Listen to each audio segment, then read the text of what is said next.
So iOS 26.6.1 has officially came out. So you might be wondering how it holds up on the iPhone 12s.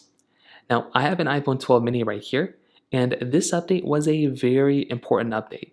It brought a lot of important bug fixes, lots of different types of improvements that way, and that's always something that's very, very important.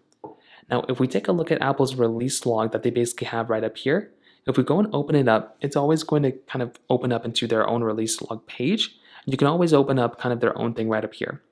Now, one of the biggest things I can kind of tell you is that there are lots of little tiny bug fixes Apple threw in here. So you can look through the release log yourself and see all these different types of changes.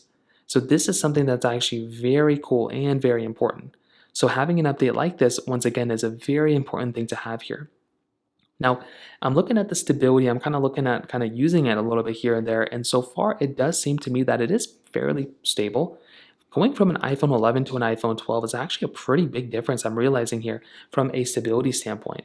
With something like the iPhone 12, this device is still fairly fast. You're still getting a really good type of experience for the most part.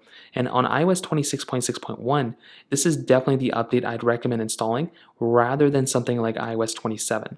So that is one of the big things there. Now, I feel like I was running into, I don't think it was an issue, maybe I wasn't tapping the screen right, but I was moving and it wasn't really moving, but I think it may have been just me tapping the screen. So all in all, this is a very important type of update. I think this is definitely the way I'd recommend going, is to install iOS 26.6.1. It didn't bring any crazy big features, but what it did bring was more stability. So in terms of that, that covers it up there. If you have any other thoughts or questions, please let me know in the comment section below.